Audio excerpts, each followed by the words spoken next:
an idea of who's involved and on what sides everyone is on.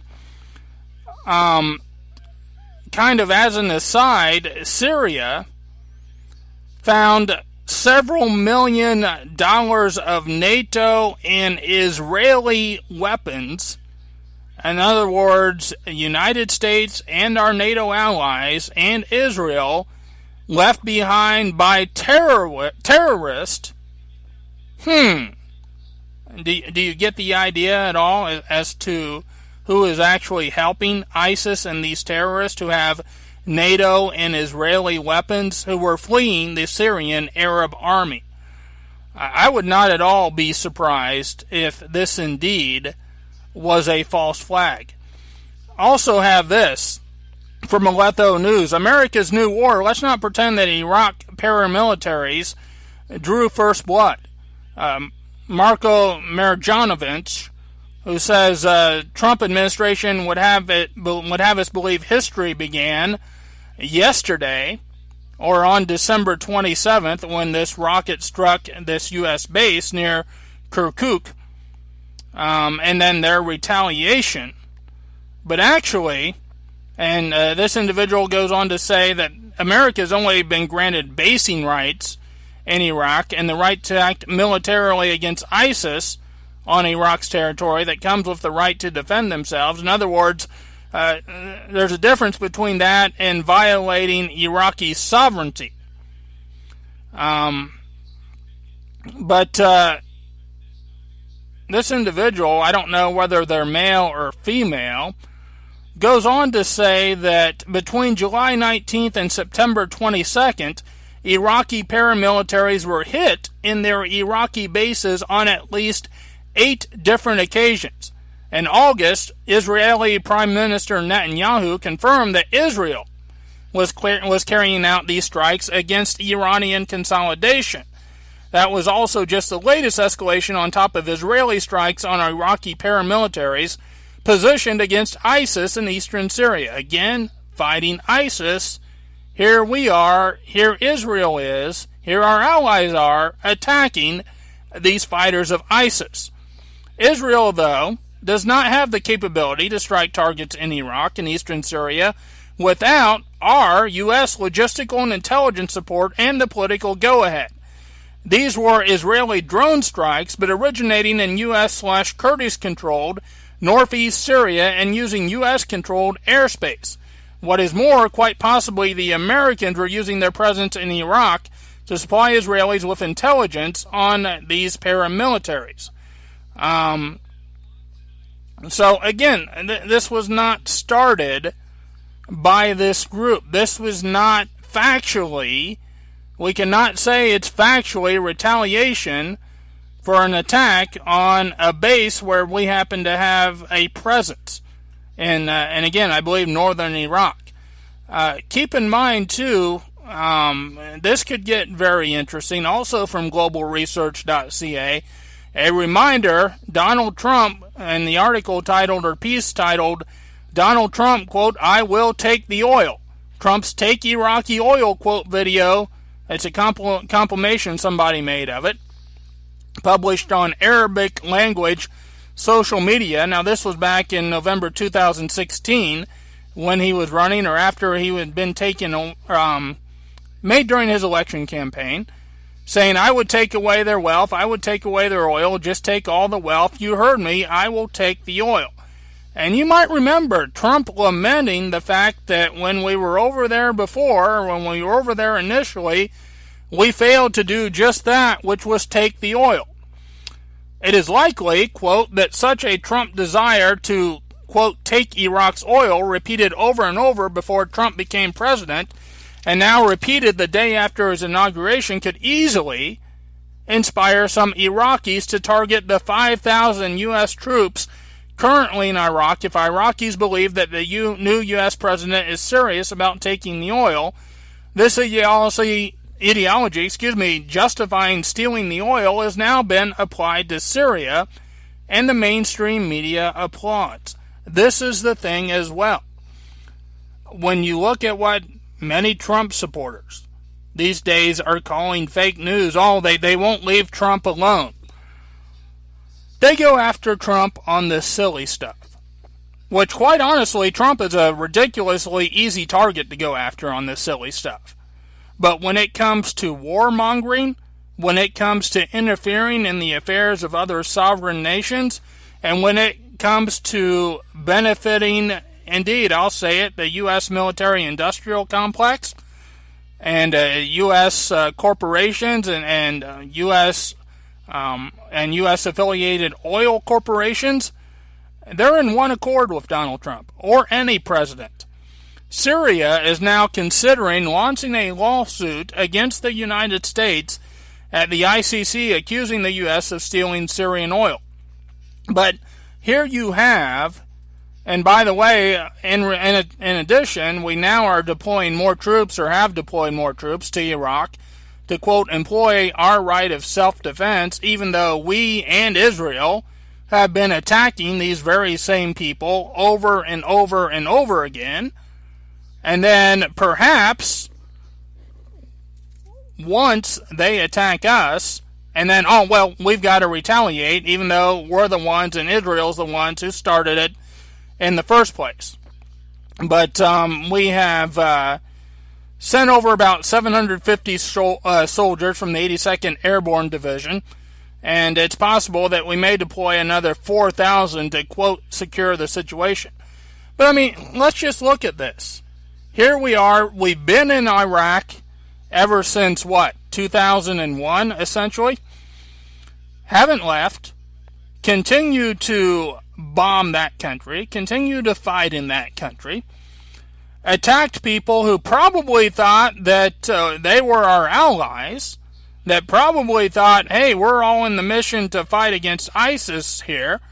Either we or Israel, or us along with Israel, have attacked them 8 times and caused 25 dead Iraqis, 55 or more wounded Iraqis, and yet it's not, and we talk about stealing the oil. We maybe were stealing the oil with this contractor, and yet it's not about any of that. It's all about Iran.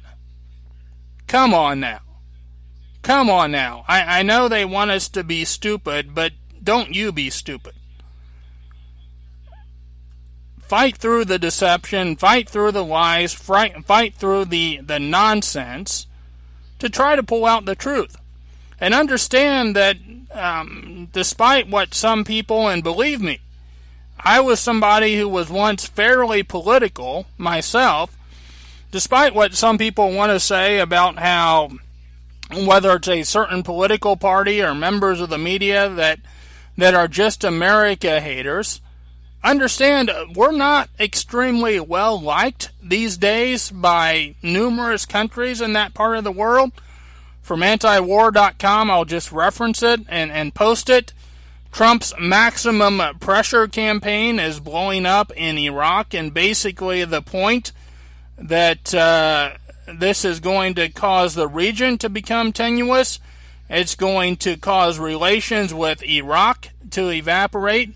We just did a deal with Turkish contractors to update some of our bases in Turkey, even at the same time as Erdogan is saying that he may boot out our Air Force from Turkey if we put sanctions on it.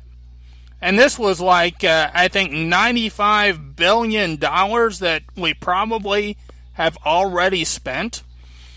And you also have this statement: the National Security Council of Iraq condemns the U.S. airstrikes as violation of Iraqi sovereignty. And Iran is the bad guys here? I know that's what certain people in certain political parties and people of a certain ideology would have you to believe.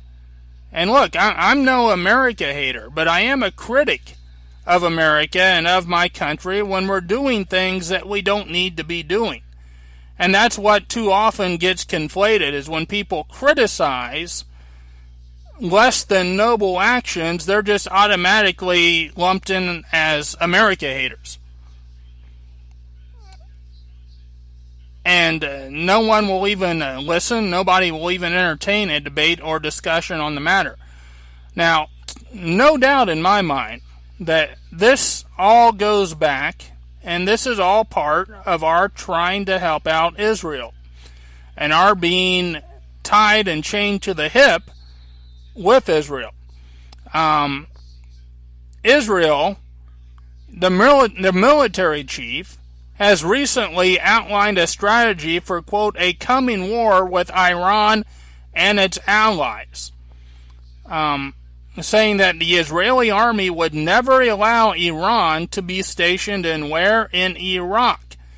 He said the Quds forces of the Iranian Revolutionary Guards in Iraq transfer advanced weapons there monthly. We cannot leave this situation without interference. So here you have Israel trying to stir up yet again and talking about a coming war with Iran, saying we can't have them in Iraq.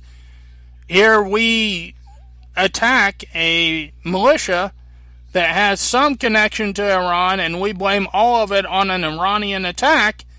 Again, I hope you can at least put two and two together just a little bit here. Now, there's a pact, an agreement, that we also have signed, or that we also are, it's a defense pact that has been cobbled together by Netanyahu and Pompeo. Not a lot of people, not all the details on this are known, but one of the things that it supposedly does is it commits the U.S. to war to defend Israel. In other words, if Israel gets themselves in trouble, if Israel stirs up trouble, according to this pact, according to this treaty, according to this agreement, if we honor it, which we probably would be committed, obligated to go to war for Israel. Now, does that sound like America First to you? Now, I mentioned, too, that you got to understand Greater Israel at least a little bit, the Zionist plan for the Middle East. And basically, and by the way, keep an eye on Jordan. Not necessarily prophetically, although, it may fall into prophecy, but there are people in Israel, in Netanyahu's party, that want to overthrow the king of Jordan, because the plan is push the Palestinian people into Jordan, put up a puppet king in Jordan, make the Palestinians Jordani citizens or Jordani residents and residents of other countries, other nations in the Middle East, so they can totally take over that territory as being exclusive to Israel. Netanyahu has pledged to annex large parts of the occupied West Bank, including the Jordan Valley and the northern Dead Sea. They consider the Promised Land extending from the river of Egypt up to the Euphrates, including parts of Syria and Lebanon. They also have very much wanted to utilize Iraq. They were unable to do that until we went over there with our military, deposed, overthrew Saddam Hussein, remained there in Iraq, set up our own kind of puppet government, and remain there to this day. And also keep in mind, of course, those who know anything about this, of the tares. When they talk about the Promised Land, it's not the Promised Land to them. Now, you do have some of the good fig over there as well. But you know what? God will gather his people back. Man's not going to do it. And God will gather true Israel back to that land, and will gather both houses and all 12 tribes of Israel back together. Whomever those people may be, wherever they may be, will be reunited, but only under God, not through man, not through Israel, not through some Kenites or what have you. But there's a lot going on over there. And it's always important that, like I said, that we try to separate fact from fiction. I'm Jason Hawes. I've got about 20 seconds here, so it's been great being back. Hope you enjoy this. Hope you get something out of it. Like I said, if you need anything else, give me a holler on Facebook or wherever. Have a great New Year. Have a happy New Year. And be in God's will. Be blessed. Thanks, everybody.